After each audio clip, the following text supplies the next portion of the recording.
You know what I say? I don't want to talk to you from the garden. Yeah? The garden, I don't want to talk to you from today. No? But you want to know. You see the sensitive information I'm going to share today. Yeah? I don't want my neighbor them peep across the fence and pierce them ears across my fence and hear the thing them I'm going to tell you today. so I decide to come in the studio, indoors, inside. You see it? So I don't want my neighbor them pry and fast now when I tell you today. Real thing. Because sometimes I don't want to get on the attack, you know. Yeah, and police get called, you know, because they hear me attack and I say, oh, the man over there attack himself, so. Me telling you. So, because of the sensitivity of the information I'm going to share with you today, I decide to come inside the studio and talk to you. Yeah, right? I don't want any disturbance from down in the garden, from my neighbor, them and all them things. See?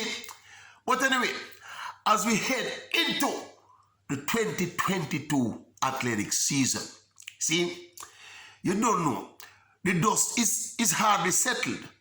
See, after the high-profile departure of the back-to-back double Olympic sprint champion, Elaine Thompson-Herah, from the MVP track club, and Stephen Francis, speculation still rife as to the specificity of why Elaine leave MVP.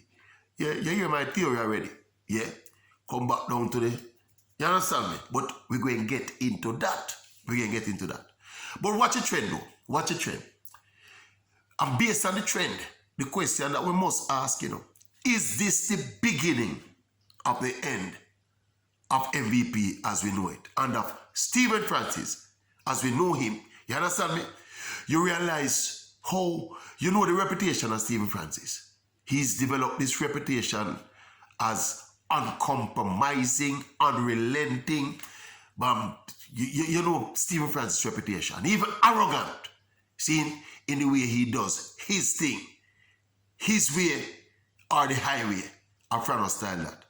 Now, based on what's been happening with MVP over the years, and the high rate of departure of the high-profile athletes, yeah, you think it could potentially mean the beginning of the end for Stephen Francis if he does not change his ways, or if the MVP as an organization don't restructure how them do their business. Yeah, and as me say, I will share the real information as to what is happening at MVP, why so many high-profile departures have occurred over the past years, over recent years.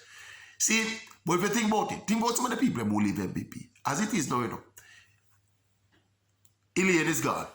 See, she's the most recent high-profile departure. Yeah, Shelley and Fraser Price is gone. Asafa had left at some point. Sharon Simpson had left at some point. Nesta Carter, I think, had left at some point. See, did Nesta leave? We're not sure. Yeah. But most of the high-profile athletes, at some point, in the peak of their career, leave MVP and leave runner. See, and it's not no mistake, it's not no coincidence, it don't just happen by chance. So, see, yes, but this one with Elaine, and of course the one with Shelley too, was pretty much big, was pretty shocking as well, because that Shelley was at the peak of her powers at the time when she left. Yeah, as is Elaine right now at the peak of her powers, not only as an athlete, but as a commodity, as a brand, as a money-making machinery, basically. See, them living at the heights of all of that. See, all right.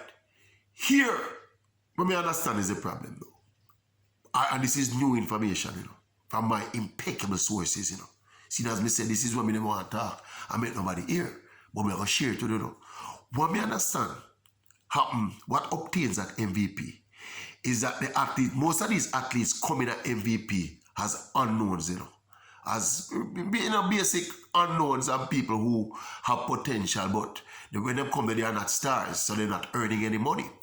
Say, from no 10 see the diamond in the rough now and kind of mold them and work on them and bring them through the system and produce the many Olympic champions and world champions that you've seen him produce at MVP. But the business part of it now, as it relates to these athletes now, what me understand is what is happening, the arrangement is, and it's not part of the problem that the arrangement is not formal and pre-agreed to, is that when the athletes them boss and start make money now, people like Elaine now, see, when they boss and start make money, apparently the MVP, they have this kind of accounting system where they go back to when the athletes just arrived in the club. And apparently they keep notes of all the money where them spend on the athlete them from zero. See? And when the athletes start making the big bucks now, apparently, this balance sheet is now presented to the athletes them. Sometimes I make them feel I make this big money. And when them MVP show them the balance sheet, sometimes them owe MVP money. Yes, yes. Yeah. And that the era going up there. All along, I was here thinking that, like with Elaine now, it was all about her just defending her Olympic sprint double titles, and therefore she's set now to make more money going forward. So therefore she probably never want to share the money there with the percentage thing where MVP get out her money. So she'll share that with she and her family, etc. Because her husband now is her part of her coaching staff and all them something there. But yes, but that is in and of itself is indeed correct, you know. But additionally now, the additional specific now is that they're being served with some retroactive bills. I remember now, you know, you have to look at it from the MVP side, you know. When you have to treat injuries and train an athlete and nutrition and all of them things, if you're an athlete for 4 or 5 years before them come to the field for, you know, a whole heap of money that, you know. Yeah, and multiply that by 10, 15, 20, whatever numbers are there. You understand me?